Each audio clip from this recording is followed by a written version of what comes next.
At ang total po, ito na. Ang latest ho natin.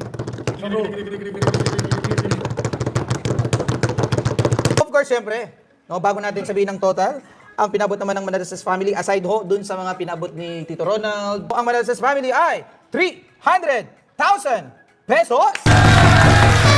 Yan. With a total of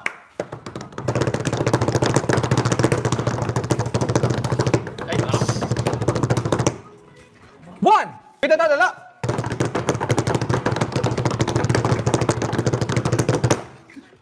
1,699,174 cents. Woo! 1.7 ito eh. 1.7 ka, Tegram. Eh, yung 200 eh, ano na? 1.9. 1.9 na. Kaya almost... Kasi yung bago pumasok pa. Oo. Kaya baka abutin ng 2 billion. Kaya, yes. Pagpunta nga natin, 2 million na yun. Kaya non-stop yung ano namin, Jack eh. Ito, nagpahabol. Ay, yung sino ng precious. Dali.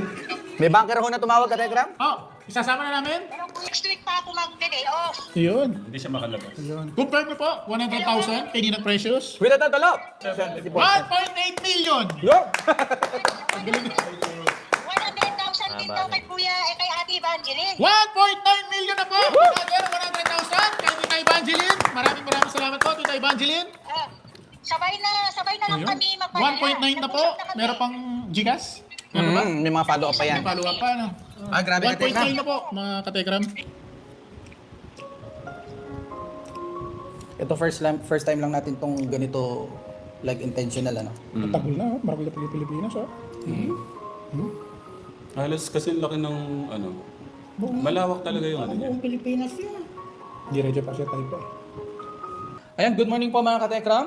And welcome po sa ating pong emergency live. Ito po ay sa tingin ko first time lang natin itong gawin ganito ka-intentional. Kaya po biglaan po itong live po na ito. Siguro para ano na, rekta agad yung makapanood ano. Katekram, siguro po aware na po tayong lahat dito sa nangyaring recent ho na bagyo no, na dumaan po sa mga kababayan ho natin sa lugar po ng Cebu. And nakita ho natin yung sitwasyon ng mga kababayan natin doon na nawalan lahat sila bahay. 100 plus ang patay na currently ang recorded.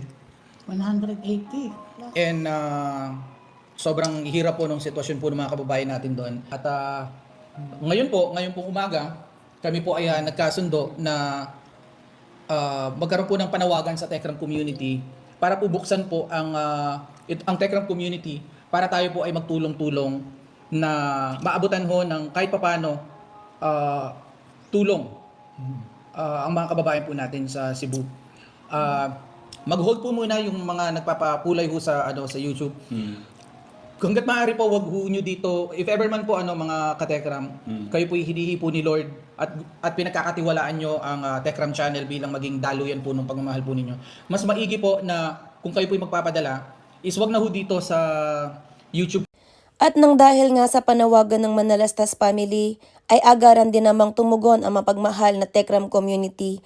At dito nga, sa loob nga lamang ng 4 na araw ay nabuo na ang halos 2 milyon na bukas, November 30, ay dadali ng Manalastas family sa pamumuno ni Tekram Vlog at ng kanyang pamilya na magbo-volunteer upang dalin ang naipon ng mga pagmamahal ng Tekram community. Kasama na rin po dyan ang community ng Pugong Biyahero at iba't ibang mga sponsor pa ng ibang community. So napakabuti talaga ng ating Panginoon Diyos at sa loob lamang ng 4 na araw ay nabuo na ang halos 2 milyong piso na kanilang itutulong sa Cebu. Kaya mabuhay Manalastas family, mabuhay Tekram community, mabuhay Pugong Biyahero community at ipagdasal po natin ang biyahe na tatahakin ng ating Manalastas family upang dalhin ang pagmamahal at yayanig na tulong sa kanila.